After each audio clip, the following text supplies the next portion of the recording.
Hablando de la revolución industrial, no podemos decir que estas son las causas puntuales del por qué se desenvolvió este acontecimiento económico, social y más que nada revolucionario para toda la humanidad.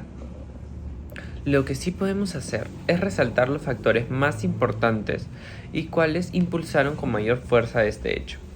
El crecimiento tecnológico, como ya se sabe, fue acelerado y el continente europeo lo impulsaba.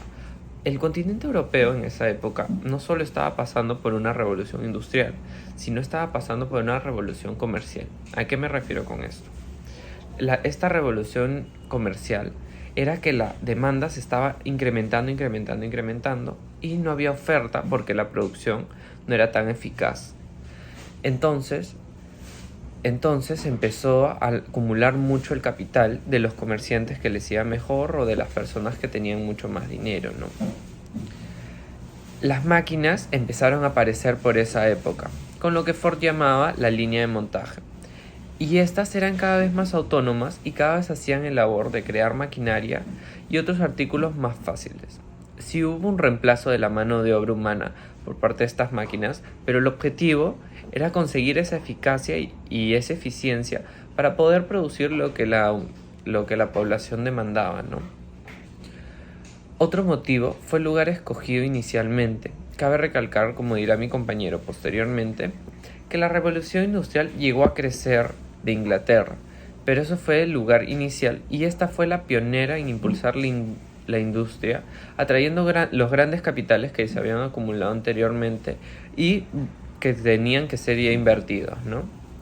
De la misma forma, su supremacía naval y la disponibilidad de mano de obra hacían de la demarcación inglesa la tierra prometida para empezar la industrialización.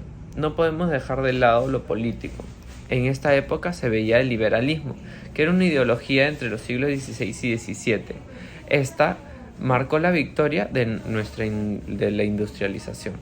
Ahora continuamos con mis compañeros que ayudarán a expandir sus conocimientos de este hito histórico. Buenas tardes, profesor y compañeros. Mi nombre es Luis Gustavo Alce Espinosa, del grupo de World History. Voy a hablar un poco acerca del tema de la revolución industrial y su impacto en la globalización. Primero hay que hablar de globalización, cómo ha cambiado el concepto. Hace más de 50 años, la globalización se le entendía como la noción global que atravesaba el mundo con respecto a los últimos descubrimientos tecnológicos y de comunicación. Ahora, a partir de los 90, más que nada, se le entiende más como el motor de desarrollo para un país, a partir del cambio cultural, económico y social que se impulsa por tecnologías de telecomunicaciones y otro tipo de tecnologías. Una vez consideramos la evolución del concepto, podemos intentar responder a la pregunta ¿cómo se originó? Se pudo haber originado a partir del uso del trueque como forma de intercambio de distintas culturas. El siguiente pudo haber sido en la Europa moderna con los imperios interoceánicos. Y tal vez el punto más interesante para nosotros es para el de la revolución industrial. Un cambio importante que trajo a la revolución industrial fueron las distintas formas de transporte y comunicación modernos que expandieron las posibilidades de comercio de distintas zonas alejadas. Además, el conocimiento e ideas e información que llegaba a más personas en forma de noticias y obras literarias. Por otro lado, este nuevo concepto, el de globalización, tenía un lado también negativo, en forma de efectos no tan positivos a la sociedad, a sus miembros y a lo que lo rodeaba. Aumentaron casos de explotación laboral, mano de obra infantil, espionaje, crimen internacional, terrorismo. Del mismo modo, problemas relacionados al mal uso de recursos públicos en distintos estados hasta el momento. Esto se ha agudizado a la corrupción de organizaciones internacionales que intentan o que siempre han intentado obtener márgenes económicos a partir de proyectos de infraestructura pública. Por ejemplo, tenemos el caso de Odebrecht en Latinoamérica. Por lo que podemos decir que la globalización también ha tenido un aspecto negativo a considerar para la historia. La revolución industrial comenzó en Gran Bretaña durante la segunda mitad del siglo XVIII, antes de ser extendido al resto de Europa y Estados Unidos. Uno de los motivos por los que comenzó en el Reino Unido fue debido a la existencia de ciertas materias primas dentro del territorio. Entre ellas se destacan el hierro y el carbón, que eran fundamentales para la industria y el transporte. Como mencionamos, primero comenzó en el Reino Unido.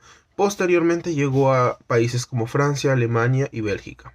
Luego a Suecia, el Imperio Ruso, o Austria-Hungría. Y por último, donde con menor fuerza entró fue Portugal, España, Rumania, Serbia, Bulgaria y el Imperio Otomano. Enfocándonos en los cambios ambientales, la demanda energética se incrementó, así como la necesidad de materiales de construcción. Es por eso que los recursos forestales y mineros fueron los más explotados. Antes de la región industrial, los bosques ocupaban como un 90% de la superficie terrestre, pero luego de esta apenas ocupaban el 10%, ocasionando así la pérdida de biodiversidad y la menor absorción de dióxido de carbono. Por otro lado, los ambientes naturales fueron modificados. Por ejemplo, en las grandes zonas urbanas, estas fueron contaminadas con los humos y gases tóxicos expulsados por las fábricas, así como el material de desecho. Y ahora, relacionándolo con un aspecto más social, las grandes ciudades crecieron de forma desordenada y la clase obrera fue la más perjudicada en su salud, ya que debido a la falta de higiene y a la falta de políticas de salud de parte del Estado, empezaron a haber plagas y enfermedades como el cólera. Y ahora, hablando de los cambios sociales, la nueva sociedad industrial se basó en la igualdad jurídica entre los varones, pero aún las mujeres eran subordinadas por los varones padres o maridos. Por otro lado, las clases sociales se dividieron en la clase nueva dirigente, la cual era la burguesía, la clase media, que era la pequeña burguesía, y la clase baja, que era campesinos, siervos, jornaleros.